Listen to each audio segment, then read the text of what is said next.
நம்மளுக்கு வந்து சளி பிடிக்காதவங்க யாருமே கிடையாது. எல்லாருக்குமே நல்லாவே ஃபுல்லாவே நெஞ்சு ஃபுல்லா சளி வச்சிருக்கு. எல்லா வயசினருக்கும் அப்படிதான் இருக்கு. இப்ப பார்த்தீங்கன்னா, நம்ம எவ்வளோ தான் காஃப் சிரப்லாம் குடிச்சிருந்தாலும், அது ஒரு அந்த பாட்டில் காலியாகுமே தவிர சளி வந்து குறைஞ்ச பாடு இருக்காது. ஸோ இயற்கையா என்ன பண்ணலாம் அப்படின்னு சொல்லிட்டு பார்க்கலாம். வெத்தல தான் எடுத்திருக்கேன். இப்ப பார்த்தீங்கன்னா, பெரிய பெரிய வெத்தல எடுத்துக்கோங்க. இந்த காம்ப வந்து கிள்ளி போட்டுட்டு, நல்லா தண்ணி வடிச்சு சேர்த்துக்கோங்க ஒரு மிக்ஸர் ஜார்ல.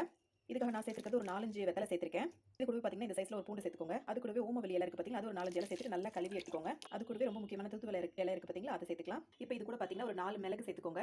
ஒரு துண்டு மஞ்சள், ஒரு துண்டு சுக்கு இல்லாட்டி இஞ்சி அந்த மாதிரி சேர்த்துக்கலாம். அந்த மாதிரி இல்லாதவங்க நான் வந்து பார்த்தீங்கன்னா, இது 3த்தையுமே சேர்த்து அரைச்சு பொடி செஞ்சு வச்சிருக்கேன்.